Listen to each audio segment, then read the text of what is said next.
மாவட்டம், வேலூர் தாலுகா, வேலூர் தமிழக வெற்றி கழகம் சார்பில் தலைவர் தளபதி விஜய் 51ஆம் பிறந்தநாள் விழா முன்னிட்டு கிளை அலுவலகம் திறப்பு விழா, நலத்திட்ட விழா மற்றும் அன்னதான விழா மேற்கு மாவட்ட பகுதி கழக பொருளாளர் ஜி.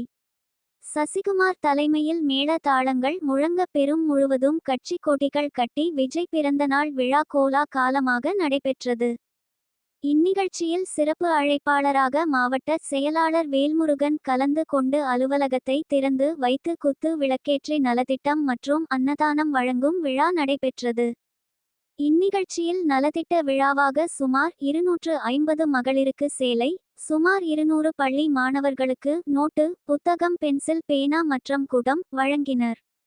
இதனைத் தொடர்ந்து சுமார் 1000 பேருக்கு அன்னதானம் வழங்கப்பட்டு தமிழக வெற்றி கழகம் நிறுவன தலைவர் தளபதி விஜய் பிறந்தநாள் விழாவை கோலாகலமாக சிறப்பித்தனர். எஸ். துரைராஜ், தினக்குரல், மாவட்ட செய்தியாளர், வேலூர்.